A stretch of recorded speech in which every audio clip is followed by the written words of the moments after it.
Recording in progress. What's up? Hey, we have started. Welcome, everybody. Welcome, people of the audience, to the, I don't know, maybe the 800th session of the Cycle Touring Festival this year. It seems to be a busy year, 2022. Some guys from a company called PedalCell over in the States who I'll introduce.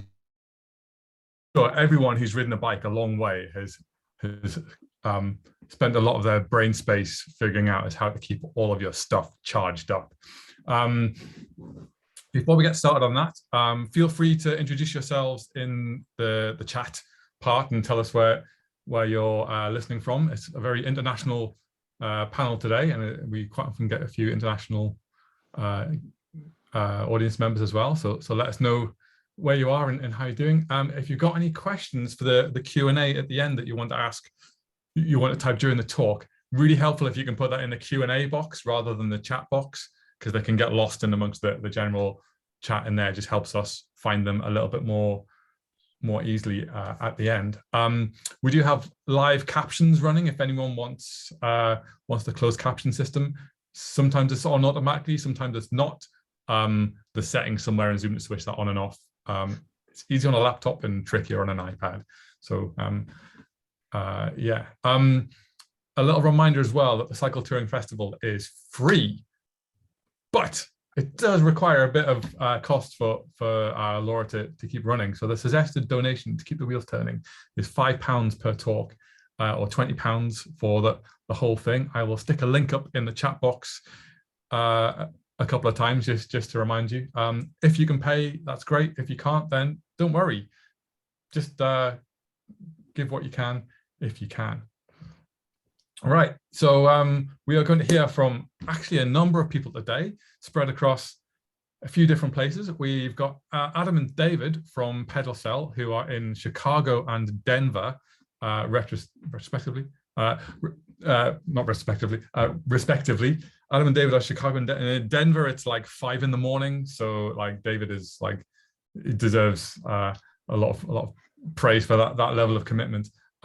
We've got Pete, who is on a bike somewhere in Santander, and we've got Nicola, who is in front of a lot of beer somewhere in London.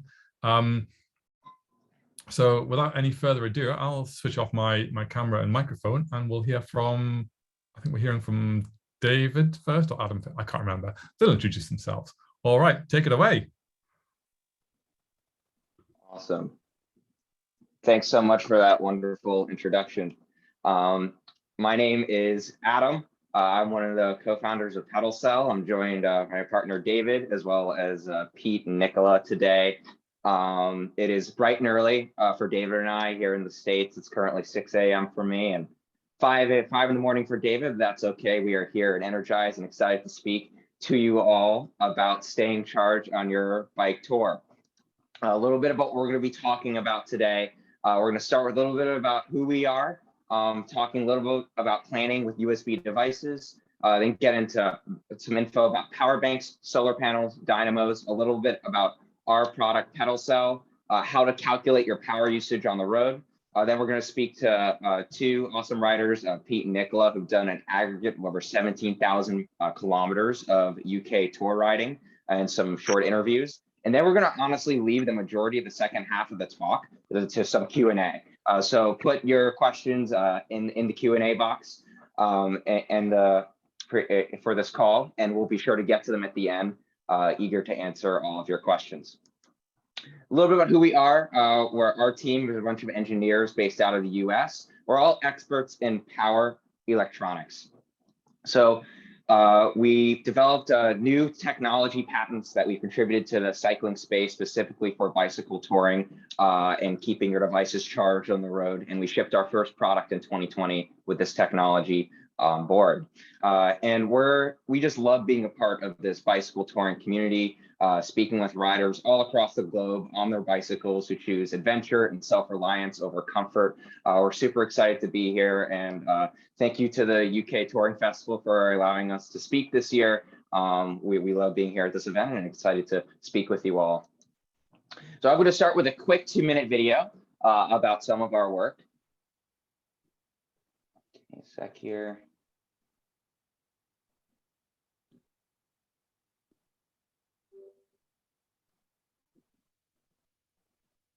My name is Jacob. I am a bike packer.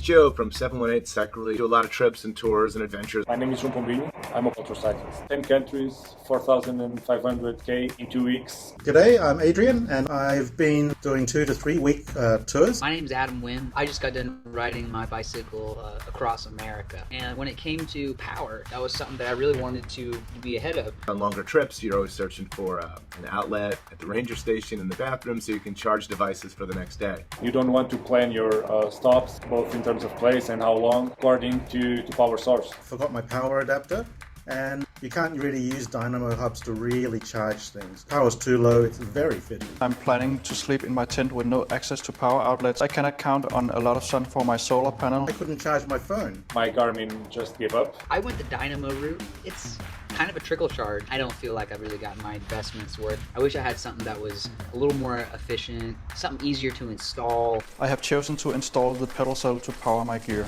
The Dynamo system that you attach onto your bike allows you to generate power. One thing that struck me from the first moment was how fast it did charge, and the charging rate was nothing anytime witnessed before. Sounds too good to be true, but everything is totally charged when I get to camp. I'm 100% on the phone, 100% on GPS. Really worked well for me. It's really just plug and play sort of thing, and I've swapped it between bikes as well. So what about the drag? I don't find it to be much of an issue. Absolutely nothing in the drag department that I can report. Taking trip almost entirely on pretty rough and at times wet and muddy mountain bike trails. And well, dirt and oily conditions, anything you can throw at it, never had any kind of glitch or misbehave in terms of traction and power generation. It really is fantastic. This is where you're kind of waiting for the other shoe to drop. Too good to be true. You think about all these things and the shoe hasn't dropped yet.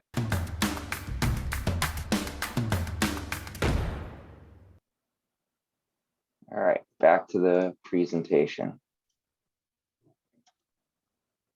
So I'm sure a lot of you can relate to what some of those riders have spoke about with staying charged on their tour. And so at the end of the day, we're all carrying some sort of electronics with us every year. More and more riders relying on electronics and their devices to keep them safe and connected throughout their tour, whether it's lighting, GPS devices, cameras, smartphones, internet hotspots, you name it. There's a long, long list of devices that riders keep with them.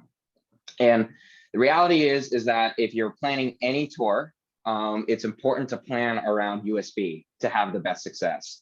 USB is by far the most popular power standard for portable electronic devices. There are tons of different types of USB ports, but the three most common are the USB-A type port, which is the large rectangular one you could see on the slide here. There's also the micro USB port, which is in the second one to the left on the bottom left. And then the third and the newest and the one that's becoming the biggest standard is USB-C, which is reversible and replaces both of those ports. But the point is that in some way or another, USB devices are the most common. It's important to rely on USB devices that don't require greater than 5 volts charging.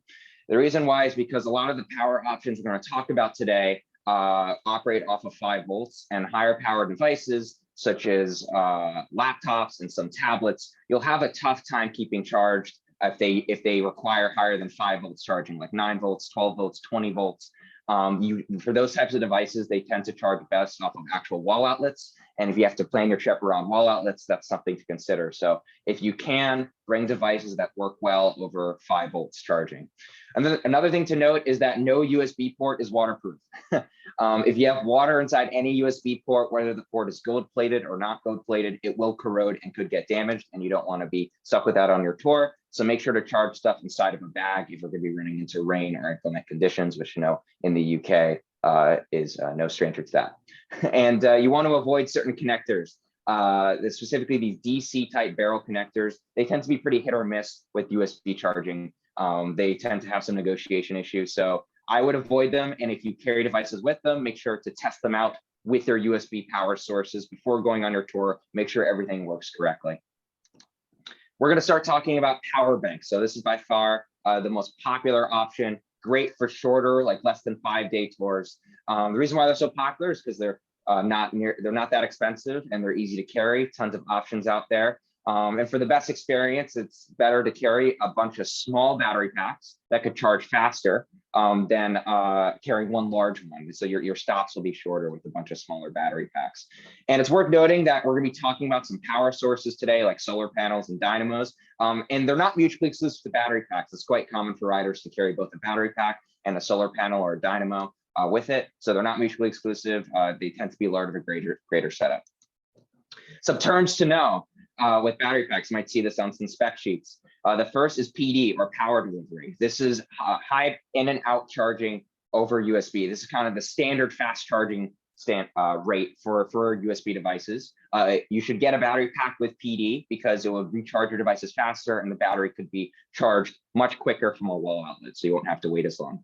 The next standard is QC, or quick charge. This is Qualcomm's version of power delivery. It's been around a little longer and it predates it. And it's starting to get phased out due to PD being around, but quick charge, it could be quite useful. If you're going to get a battery bank, definitely get one with PD, and it could have quick charge from Qualcomm, but I wouldn't just get one with quick charge from Qualcomm, because a lot of newer devices are starting to rely on PD only. So just keep that in mind. And then pass-through. This is also a term that's thrown out a lot on the touring forums. And it's the ability to simultaneously have the battery charge itself and other devices. So you have the battery plugged into a solar panel, for example, and then you have other devices plugged into the battery, and they'll all get charged at once. There's a lot of pros and cons to this. We have a blog post on our website. You can check out pedalcell.com that goes over some of these. But long story short, not a ton of battery support pass through because it's quite difficult to do properly. There's a lot of heat and efficiency loss with it, but it's quite convenient because at the end of the day, you kind of set and forget, and everything kind of charges by itself. So you should look into batteries with pass-through, but just know its limitations.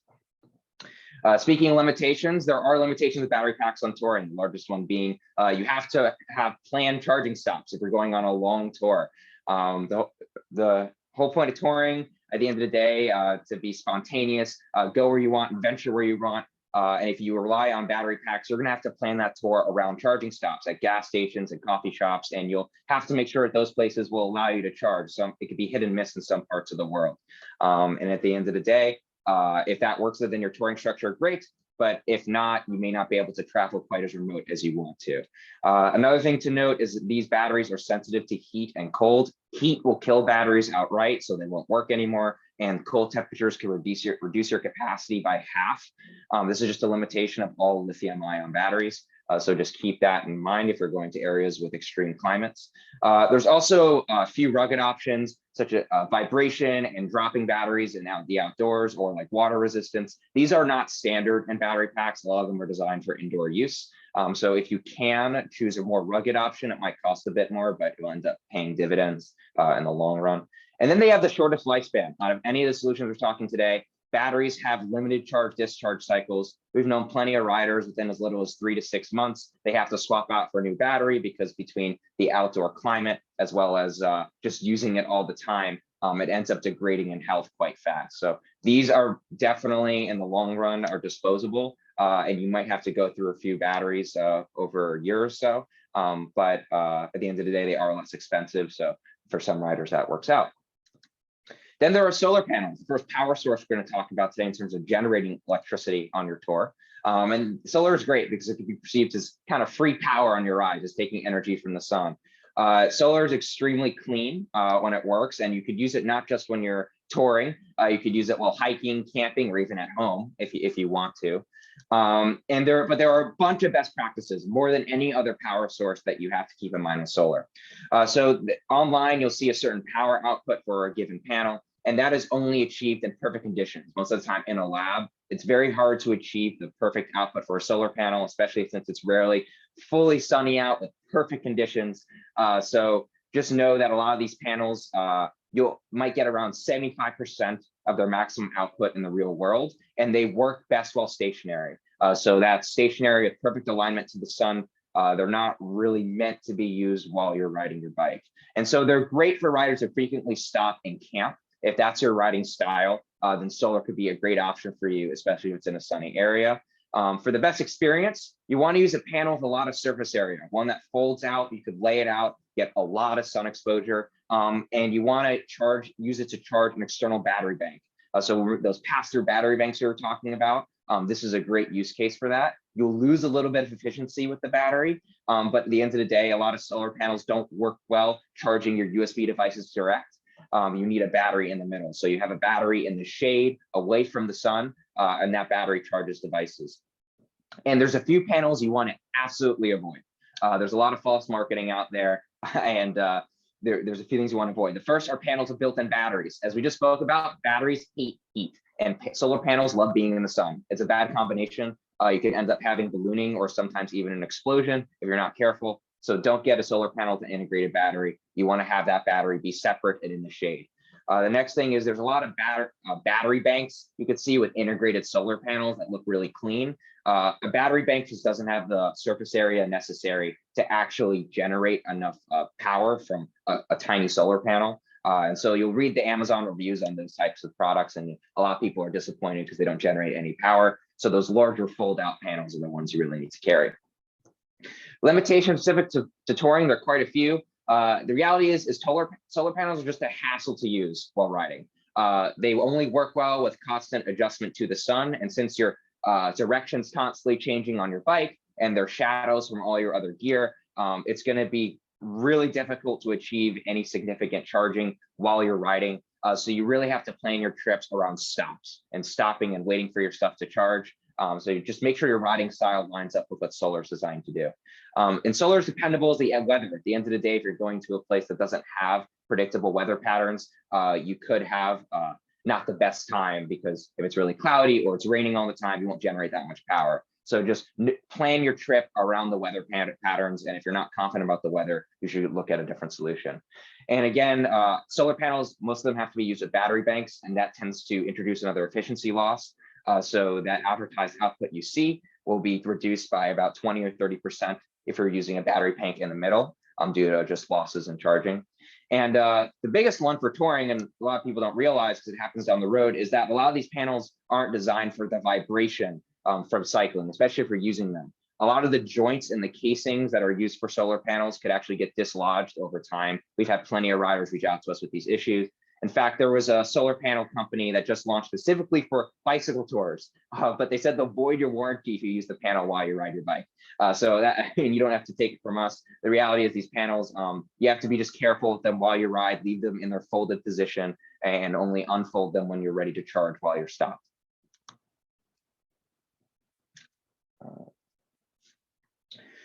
Now, a little bit about dynamos. So dynamos are the only power source on this list that are designed for cyclists, and they convert your motion into charge, into electricity. Dynamos are great because they tend to be the most reliable because they produce power as long as you're moving, and they tend to be the most durable at the end of the day because, again, they're designed for cyclists in mind.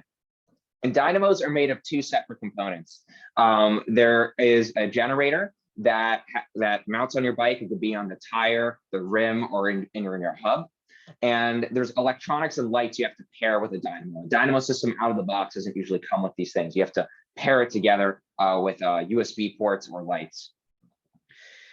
Nearly all dynamos on the market today were designed around German traffic light standards in the early 2000s, specifically for lighting. At that point in time, batteries weren't as common, lithium-ion batteries, so the dynamos came out in order to power lights while you ride. And what this means is that they work great for powering lights, but when it comes to modern USB devices, they're not the best. They're not going to produce a whole lot of power. It's not uncommon if you're using your phone while you're riding for you to not gain any charge at all while you're riding your bike, or for it to take over 9 hours to charge your phone and sometimes even lose some percentage, especially at a slower touring pace where you're not going very fast. So just keep that in mind. These products at the end of the day weren't designed for USB devices. And so they have some pretty severe power limitations. Their first type of dynamo, rim and tire, this is definitely the oldest type of dynamo. The best benefit about them is that they are the most flexible with mounting. You could easily move them between bikes, and they could be fully disconnected at any time for zero drag. But they have a whole lot of limitations. Historically, they're quite loud.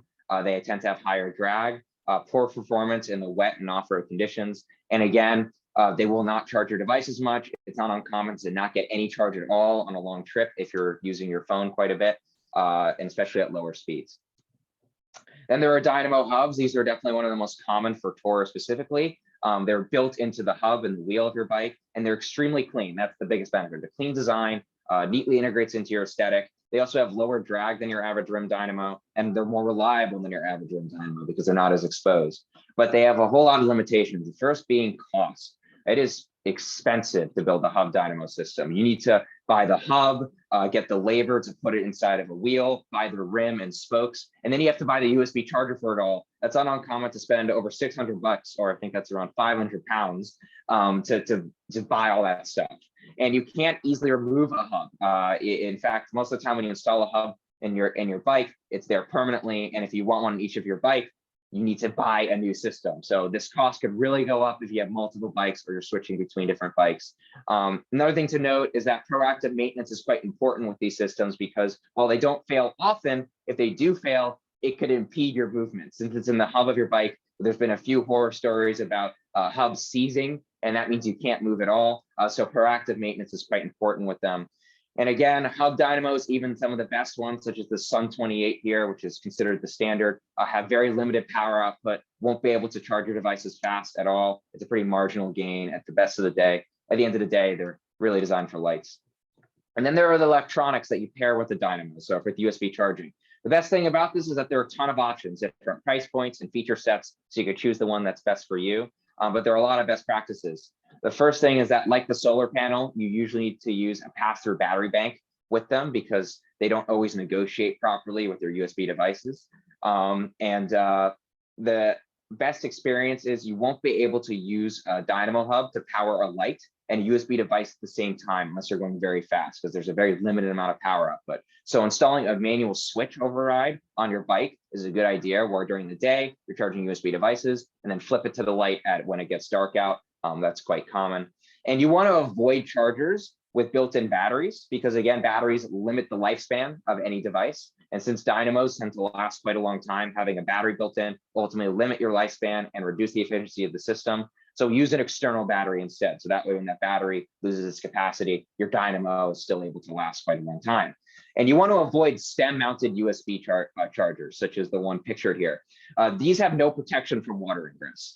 They will corrode over time. There's been quite a lot of horror stories with these failing on the road. So while they look very clean and very sexy, they don't have the best longevity. Going with the Steinway Revolution pictured here in the top right is a much safer bet, because you can place it inside of a bag when you're not using it and really protect it from that moisture.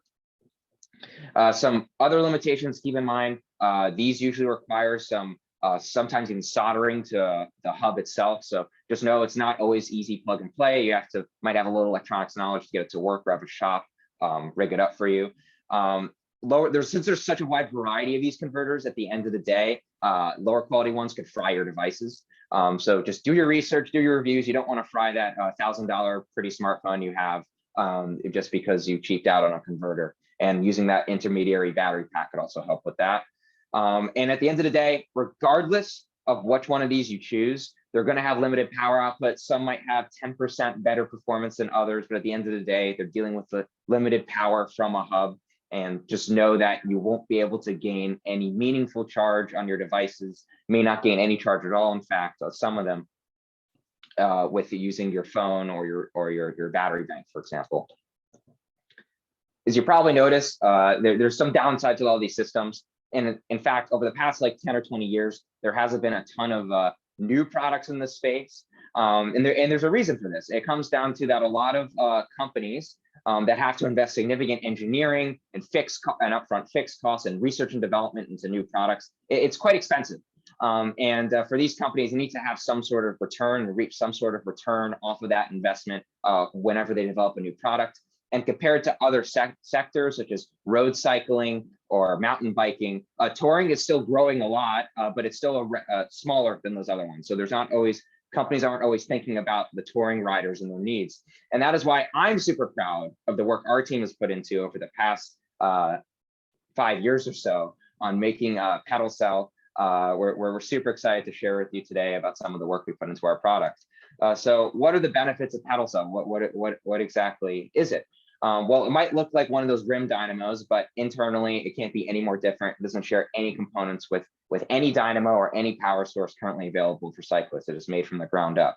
It has 3 times the power output of any dynamo. So our product has a peak output of 15 to 20 watts compared to 3 to 5 watts of a typical dynamo. And you don't need to use a battery pack. You could directly charge off of it if you want.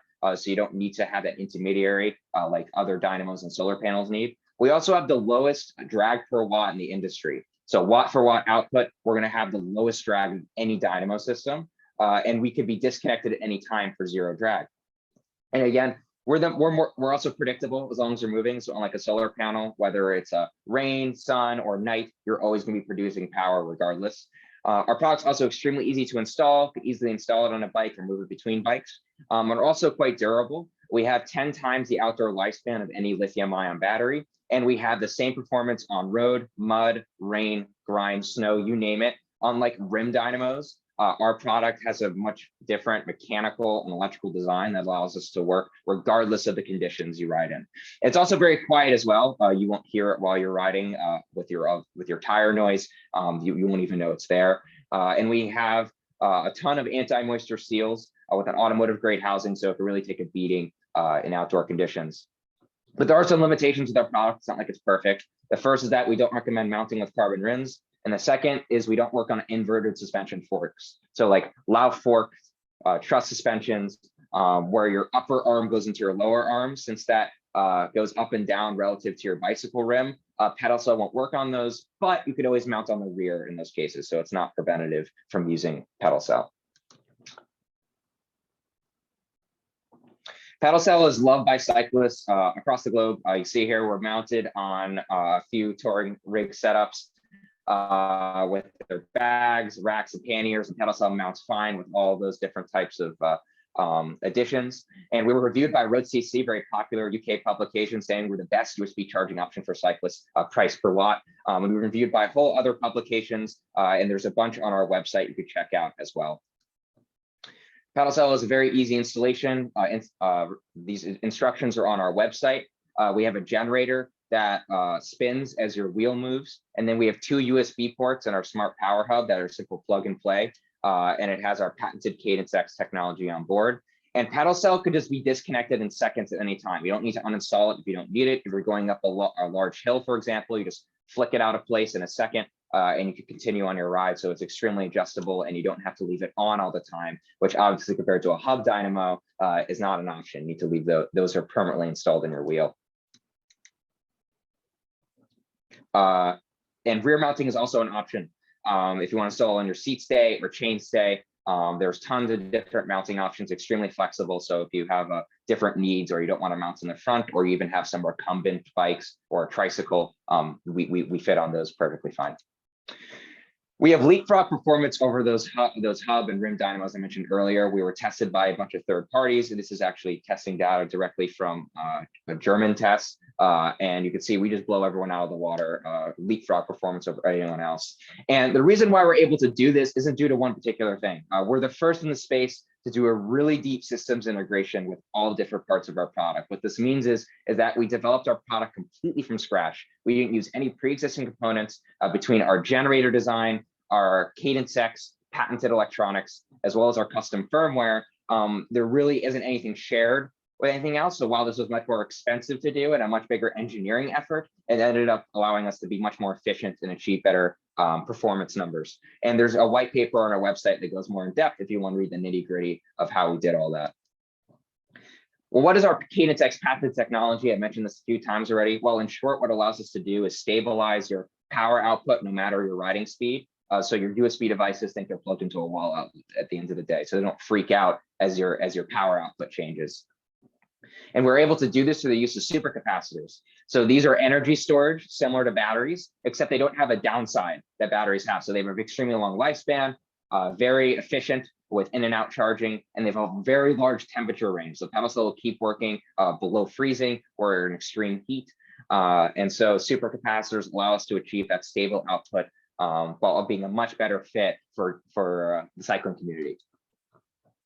And the way we do this is that in the background, we're always capturing data on your ride speed, acceleration, your device power needs, and ultimately taking it in and providing stable output, whether you're stopped for a short period of time, changing speed, or even if you're in inclement weather conditions, we adjust power output.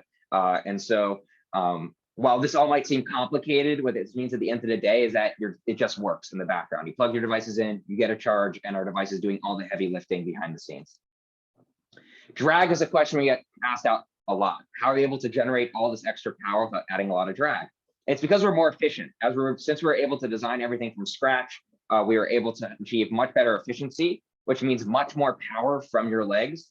It ends up getting to your devices. There's a lot less losses involved. We were actually tested in Germany against the Sun 28, which is considered the best dynamo hub on the market, and we were far more efficient than it. You can see these graphs here, tested in Germany alongside that option. And this was actually a prototype.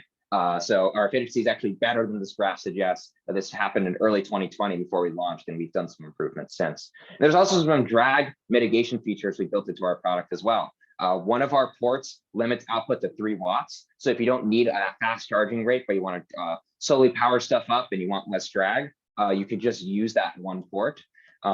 We always are constantly adjusting power output. For example, if you're not going very fast or your phone doesn't need that much power, like if it's fully charged with the screen off, we're not going to be pulling full power. We always are adjusting how much we're taking from your legs for if your devices need it. And we also can be disconnected at any time. So if you decide you don't want to use PedalCell, you just flick it out of place and you'll have 0 drag, which is something you can't have with any hub dynamo. PedalCell is available on our website, pedalcell.com. It costs around 300 pounds. That includes shipping from the US as well as import duties you'll usually have to work through in the UK. And our product is made in the US. So it's not imported from China. We make it right here in Chicago. So it's something that we very much have control over, and is much higher quality than some of the other products we're familiar with. Around a quarter of our orders from our website go to the UK, so we're very familiar with shipping there. We get a ton of riders from the United Kingdom, and we're in the middle of opening up a warehouse to better serve our customers in the EU and UK. That should be coming online here within the next month. Very excited, as that will allow us to have quicker shipping time and lower costs, and be able to handle duties and taxes before it gets to y'all. But we also have a dealer in the UK, Gillside Cycles, that has some landed stock as well. Let's talk about calculating power usage. Very important to know some basic terms before going on your trip so you understand how much power your devices will need. The first is milliamp hour, which is the capacity of your battery. The second is voltage. This is what your batteries operate at. Most batteries operate at 3.7 to 3.8 volts. And to get the total expression of energy usage, it means watt hours. And so what you do is you divide milliamp hours by 1,000 and multiply it for the voltage. And this will get you the total energy consumption of your devices over 1 hour. And there's efficiency losses to consider. Every time you're charging a device, there's going to be a 15 to 20% efficiency loss between the cabling and charging circuit. This just happens regardless of what products you use. But it's important to keep that in mind. It's rarely, if ever, going to be a perfect flow of energy from one device to another. So let's do an example here with an iPhone 13 Pro, a very popular device, has around a 3,000 milliamp hour battery. And so doing our little equation here, dividing by 1,000, multiplying by 3.7, we get 11.45 watt hours of capacity. And accounting for efficiency loss, it will take around 13 watt hours of energy to actually charge up that iPhone.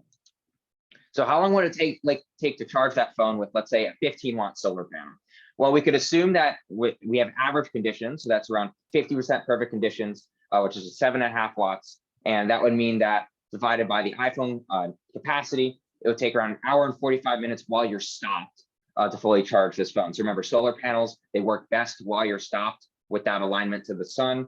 So if you are able to stop for this period of time on your trip, you'll be able to charge up your phone. What about a dynamo hub? Let's say you're going at a pretty good pace, 20 kilometers an hour. Not everyone can achieve that while touring, but we'll give you the benefit of the doubt. But you'll be getting 4.5 watts of output, and that would mean it's going to take about 3 hours while you're riding to charge your stuff up. So you won't need to stop like a solar panel, but it's going to take quite a long time to charge up that phone with the dynamo hub. And remember, this assumes you're not using the phone at all for any GPS tracking. It's pretty much sitting on standby. And it's also worth noting that both the dynamo hub and the solar panel would likely need a pass-through battery bank between the phone and the hub. So just remember that that will decrease the efficiency by a bit, by around 30%. So just remember that will be needed in the setup. What about PedalCell? Well, PedalCell at the same 20 kilometers as the Dynamo hub, we'd be producing 11.5 watts, and that will take around an hour of riding, about a third of the Dynamo hub time to charge up. And the best part is you don't need to stop like a solar panel. You could just keep riding your bicycle on your trip, and you don't need to worry about stopping. And we have a calculator on our website that will do all this heavy math and lifting for you, where you input your battery size, ride time, average speed, and will automatically spit out a number and how much percentage you can expect while riding a bicycle. So I'll now hand it off to David to talk with some of our riders today who will be interviewing. Hey guys, well, again, thank you for having us. It's been really fun seeing the chat. I heard someone say, you know, the real experts are you guys, and that's totally spot on. I mean, all that our knowledge has just come from talking in the community and aggregating the experience from hundreds and thousands of riders. And I love seeing everyone, you know, as a community solve these problems and talk about the different approaches that they use. On the note of getting some specific experience and talking about that, I have Pete Gostellow here. I don't know if any of you guys saw his talk from last year. I won't give Pete too much of an intro. I think a lot of it goes without saying. An amazing course, some amazing Instagram content if you haven't checked him out. But Pete, I'll let you answer a couple questions here. If you could just tell us how you started cycle touring. Hi Dave, yeah, I'm just gonna try and, can you hear me okay? I hear you, it's a hear me? little in and out, but it's not bad. I'm just gonna stop because I'm actually just about to get on a ferry, but yeah, about 20 years ago, almost 20 years ago, I went out to Japan to teach English, and I lived on a small island, and my first cycle tour was there. And I love the freedom and the simplicity of cycle touring. And fast forward a few years later, I'm just going to just stop talking because somebody's trying to direct me onto a ferry here. So just one moment. Just one no moment. worries. Very true to form. Pete is, you know, mid.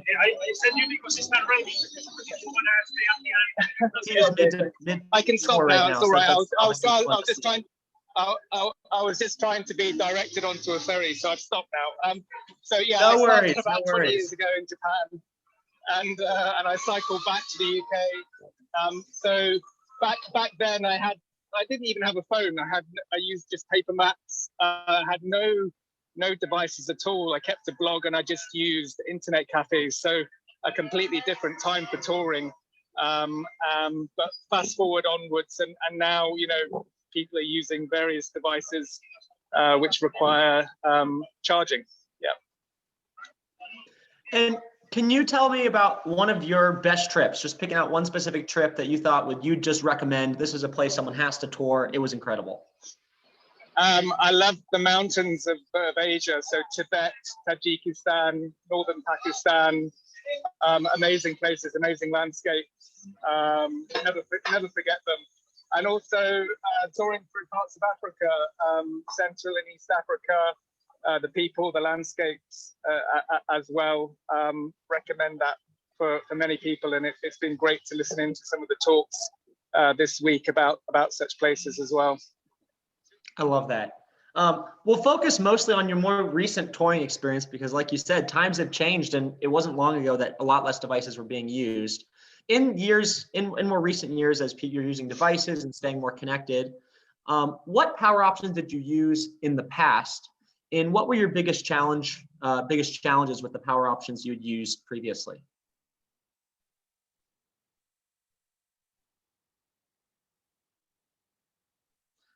And we'll give them a sec here. I think your signal might be a little. Yeah, again, sorry, try again. Sorry, the network is just a bit weak. So more recently in your touring, what power options did you use in the past? And what were your biggest challenges with those power solutions that you used? Well, I mean, in the past, I remember about 12 years ago, I had a small solar charger, and it would only really just provide an emergency charge for the phone that I had. Other than that, I wasn't really transporting or carrying any devices apart from a small laptop. And of course, I would be reliant on electrical sources to charge it. It's in more recent years, traveling with a smartphone, reliant on mapping devices, using my phone for photos. I mean, most people these days use their phone and reliant on it. So only I don't know, 6, 7, 8 years ago, became more reliant on having something that would charge devices. And I did have a hub dynamo, a sun dynamo. It did provide some charge, but I couldn't really rely on it. It was a trickle charge, and really only when I was moving at significant speeds of more than 15 kilometers an hour was it really giving me much of a charge, but it wasn't really charging the devices as much as I would have wanted to. This chat is so entertaining. Someone's most recent comment was that they're feeling seasick just watching you. And yeah. I love that. It's very hilarious. Trying to hold the phone more steady. I'm just literally on the about to get on this boat, and it started raining now, but I'm okay. It's okay. We're fine. No worries at all. I just think it's very funny and witty, and I always love it. What made you initially interested in PedalCell? Obviously, you reached out to us and were interested in more. What had stood out to you? What was sort of the initial hook for you that thought, maybe this is something that could be useful for me in my rides?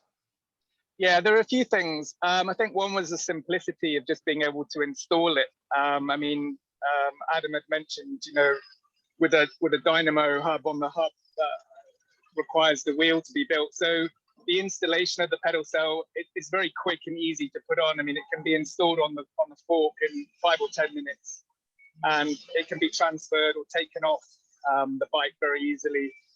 So the simplicity of it, and also the reviews, what I'd read about the output, that it would provide a greater output than a hub dynamo. So those are the two things principally. Yeah. Were there any concerns you had about PedalCell that went away after you actually got a chance to use it? I know it's a new product and people aren't always sure about, will this work? I'd have this concern when they haven't tried something. Yeah, whether it would actually provide a significant charge, whether it would be noisy, whether it would be durable. And I used it for about 5,000 kilometers, 3,000 miles last year in the UK. And it definitely provided a much greater output of power than the hub dynamo did. It always worked. It worked in the rain, and it never let me down. I mean, the other great thing about it was that you could disengage it. So going up steep hills, anything more than about a 6 or 7% gradient, I would disengage it, and it's very easy just to disengage it from the rim and re-engage it. So those were some concerns that I had, but after having used it for a few weeks, I became very familiar with when to have it engaged and when not to. Pete, thank you so much. Really appreciate it. We're getting a couple of requests from the chat. So last thing before I let you go, do you have your bike set up right now that you could show us? We've got a lot of curiosity from the chat. Yeah. In 5 seconds, could you give us a peek glimpse right there? Yeah, it's here now. It needs a cleanup. So I've done about can you see that? I think so. Yeah, I've done about 3,000 miles or 5,000 kilometers in the last few months. So I was cycling around the Canary Islands and then took a ferry to southern Spain. And I've just cycled up to the north of Santander, and I'm literally about to get on that ferry back to Portsmouth. And I know it's quite stormy at the moment, so it could be quite a rough journey. Well, Pete, I don't want to keep you any longer than necessary from continuing your tours. Thank you again, and we've really enjoyed hearing your experience. Yeah. And yeah, thank you to everyone for. And I'll try to answer some of I'll look back and try to answer any of the questions. If anybody has any specific questions that they want to know about my experience with it, please just get in touch, and I'll be happy to give as much information as I can. Definitely check out Pete on Instagram. Really, really cool rider. Great. Thank you, Dave. See you, Pete. All right. Bye. Bye.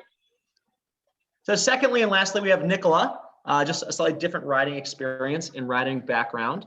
And yeah, Nicola, thanks for joining us as well. How long have you been cycle touring, and what are some places that you've ridden?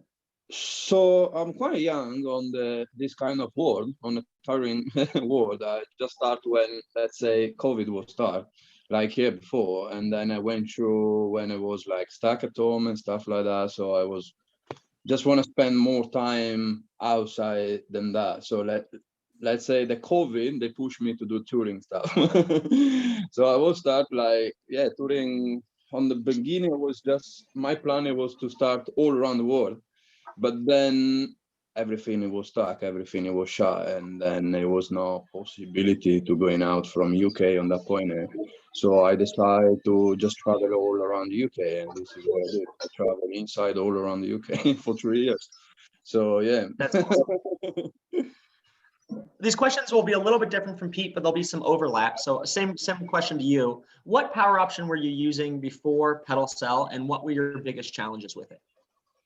So personally, I was using like normal power bank, and then when I went through more than like few days on a touring bike, I see the power bank, it wasn't enough like to keep charging me. And then I start to read about, I start to understand what it was, because from the beginning my plan it was the world tour, right? So I would try to understand what I need to get on the world tour. This is where it starts from, and why I get like on PedalCell, I think. So I need to find out a short how to be like, let's say, not too sure how to say, but I mean, to travel all around the world without have any head for anyone. You know what I mean? So to get like power energy, to get all my stuff, all my tools, and all my things. So that was where it came from, the product side, let's say, because I was like how the Adam was saying, like the battery with the solar panel on the top. So I will see a few of them from Amazon stuff like 20 kW, and it was absolutely not worth enough. I mean, I cannot even charge a battery of GoPro or even nothing at all. So then I went through, from that trip, I went through back home, and then I was just read online what I can get to get like full charge every single day. And then at some point I went through PedalCell. Okay, and I started to be interested on, and then I went through Instagram, and then I was talking straight to Adam that he was explaining me everything, call me on the night, show me things, and I was like, all right, so this is what I'm gonna get. I mean, I never have customer service better than that, guys. So yeah. Yeah. That's awesome. Thanks for sharing that experience. I know Adam and I can both say we're really passionate about just talking to customers, hearing their story, and figuring out how it works for them specifically. Did you notice, or I guess first question, how long did it take you to install your PedalCell when you got it? People have to figure out exactly how it fits into their rig. And did you notice much drag when you were riding?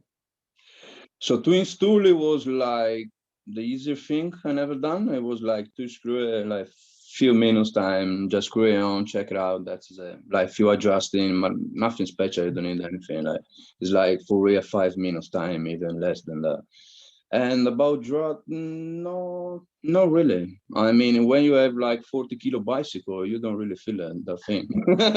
I mean, that is all right. I mean, if you have super light bicycle, I don't know, like you can maybe feel it, but not that much. I mean, it's something that you want them and you don't realize it's gonna stop you to driving, because I was driving all around the UK, and then it was the last of the problem. I mean, I never even thinking about it was stuck or like dragging stuff. You know what I mean? Yeah. Well, Nicola, last question for you. Again, thank you so much. I love what Nicola just said. I don't have to think about it. That was really our overall vision for touring, being able to make it be about the journey and the views and the experience and the challenge, and not about how am I going to wait at this coffee shop. Even if you can make battery packs work, we found that most people, that's not their favorite part of their experience, is screwing around, looking for a seat by an outlet, and just having sort of a more awkward experience there. So Nicola, last question for you. You're in some forums, I'm sure you see questions, and some people aren't sure about a product like this. If someone was unsure, or what would you say is the most common reason that you see people that are unsure about PedalCell, or what would you say is the most common concern? And what would you tell them if you had a friend who was at another tour that said, hey, I'm concerned about this, I'm not sure if it makes sense for me? And then I'll open this up to the Q&A for the audience. You know, personally, the thing is, if you introduce yourself like on a touring bike and then you want to do like kind of long distancing, like touring and stuff, for me personally, is the only power source you can get, and then it can provide to get energy every single day. Because on the beginning, when I was just asking million questions to Adams, how I should do, how I have to do this, and then it was explaining to me everything. And then I always going when I'm doing touring with 72 million per batteries and then dynamo. So what is happening is during the day I always charge with the dynamo my device, like phones, GoPro, camera, whatever I have. When I'm struggling on the middle of, doesn't matter where, okay, on the night time where I'm not cycling, if I need to, I'm gonna use power bank. But personally, there is no dynamo or solar panel they can compare with. I mean, I check it out for like 6 months any single website or whatever it is, like any like kind of power bank, solar panel, but there's nothing to compare about. I mean, for me, it's the best option you can get. I know the price is not that cheap because with a 20 pound, you can get power bank with a solar panel on Amazon, but it doesn't work. That is the things. So when the people are going to realize that the thing is going to keep charge every single day, just pedaling, because you don't have to do nothing at all. Because my problem was like, I need to keep charging myself, all right, and I don't have the opportunity to have like some power source. Okay, so how can I do it? Solar panel, power bank, or dynamos. Then I went through PedalCell because it was the best option for me. And I recommend for everyone to use that things. I mean, if they really touring and then they need power source, yeah, I think it's the best thing ever. Yeah, no, Nicola, thank you again so much. One of the things that we've been most excited about is we find that people at first are just hesitant of new things. People have things that work and aren't always sure. And we just are always so happy when customers try it and they go, wow, this was just great. And honestly, I would never use anything else. So Nicola, thank you again for joining us and for just sharing your experience and your time. Thank you, guys. And I want to make sure I leave enough time for Q&A, but thank you so much. Really appreciate it. Cheers. Thank you, guys. Okay, well, Adam, I think we can jump into some questions here. Steve is also going to help us field some of the questions as need be. I'll maybe give us the first one because I see some easy questions here. Thank you, everyone, for throwing your questions in. And feel free to give some questions about your setup specifically. Power tends to be one of those things where there's not always a blanket fits all or one size fits all solution. And so we want to hear specifically about you and what you're using. So I don't know if you want to jump in on this one. So it says, okay, no battery pack. So assuming you don't use it with the battery pack, or PedalCell can be paired with the battery pack, but assuming you don't, for how long, essentially the question is, how long will it continue charging at a standstill? So if you stop for a second, how long will PedalCell's smart energy cache continue to stabilize the power before it would turn off and then turn back on when riding? That's a great question.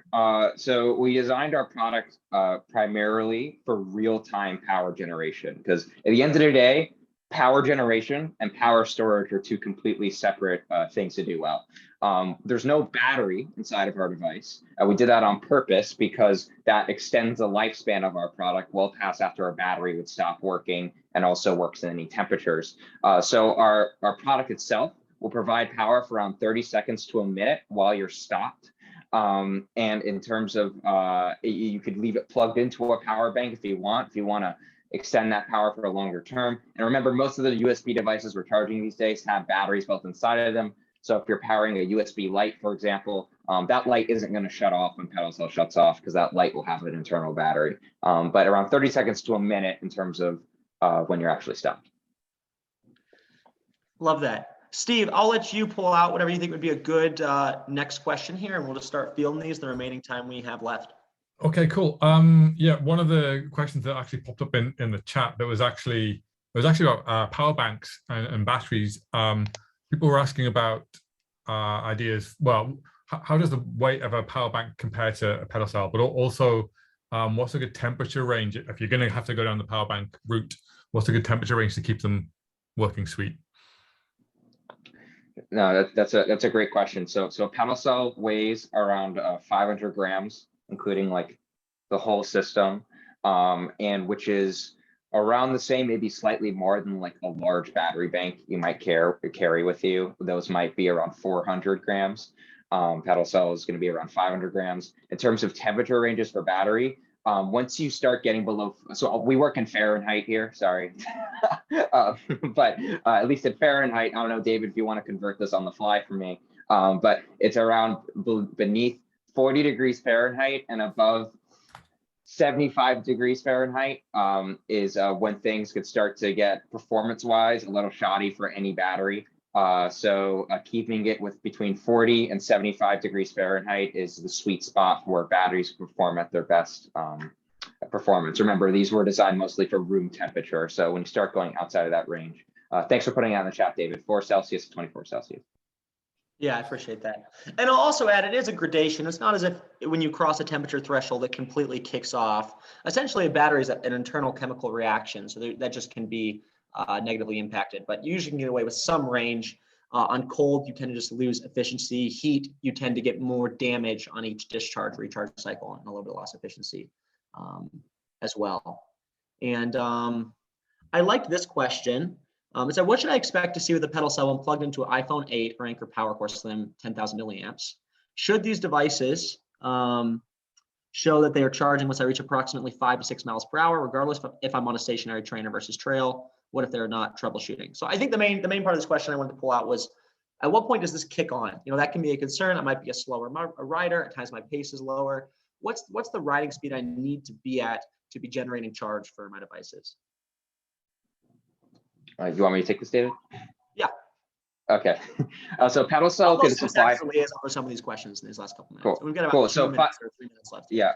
So 5 to 6 miles an hour is when PedalCell can supply power, and we usually do so after up to a minute or so of riding. We establish your cruising speed, charge up the supercapacitors, and then at 5 to 6 miles an hour, we'll kick on. So it tends to be a lot lower than a Dynamo hub, and that 5 to 6 mile an hour kick on is about what a Dynamo hub could do at full blast. So we're great for our touring pace. One of the last questions or two here I wanted to get, and we touched on this a little bit, but specifically they asked, would you recommend charging an iPhone directly from PedalCell or charging a battery pack first and then charging your phone from that?